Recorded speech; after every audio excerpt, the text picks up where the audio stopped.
My name is Jane Harrington, and turning 13 felt like stepping into a brand new world. Everything suddenly felt bigger, my dreams, my curiosity, my confidence, and even my questions about life. I wasn't a little child anymore, but I wasn't an adult either. I was somewhere in the middle, and honestly, I loved that space. At 13, I discovered something new about myself. I loved learning how things worked. Machines, nature, people, everything fascinated me. My teachers used to say, "Jane, you don't just ask questions, you investigate life." And I guess they were right. School became more exciting. I joined new classes, made new friends, and learned new things every day. My favorite subject was science, not because I understood everything, but because understanding it made me feel smart, and I loved that. I started spending more time in the school library. The silence of that place felt calming. I would sit near the big window, reading books about planets, animals, stories of explorers, and sometimes even poetry. I didn't understand all of it, but every new word felt like a little treasure. My confidence grew a lot during this time. I joined the debate club, even though I was terrified at first. I still remember my voice shaking during the first practice session, but I also remember the moment I finished my first debate speech.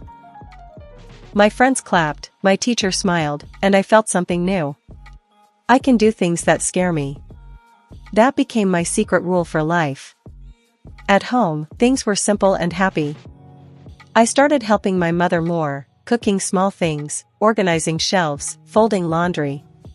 She used to look at me proudly and say, "Jane, you're growing into a wonderful young lady."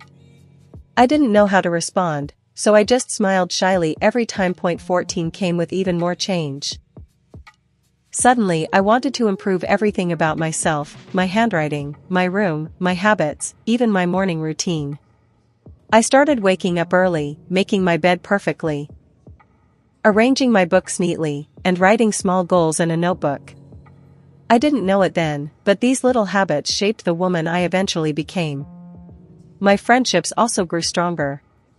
Lucy was still my best friend, but now we talked about bigger things. Our conversations changed from "what game should we play" to "what do you want to become in the future?" We dreamed fearlessly, astronauts, writers, doctors, travelers. We believed we could be anything. And at that age, that belief was enough. One of my favorite memories from 14. The school carnival. I wore a blue dress my mother bought for me, tied my hair back with a matching ribbon, and felt like a princess, a confident, modern princess. I played games, won small prizes, ate too much cotton candy, and laughed until my cheeks hurt. When I look back, that day feels like a picture painted with pure joy. By the time I turned 15, I felt more grown up than ever. I started writing small journals, little paragraphs about my day, my thoughts, my dreams. Sometimes I wrote about how I wanted to travel the world. Sometimes I wrote about how every sunset felt like a promise. And sometimes I wrote just because writing made me feel peaceful.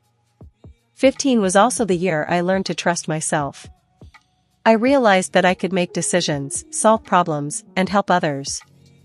I wasn't a child who needed guidance for every step. I was becoming a young woman who could choose her own path. Life was still simple. Still bright. Still filled with hope, laughter, and endless possibilities. If I close my eyes now, I can still see that younger version of me. Standing in front of the mirror, brushing her hair, smiling confidently at her reflection, and saying, "Jane Harrington is growing, and the world should get ready." And she was right.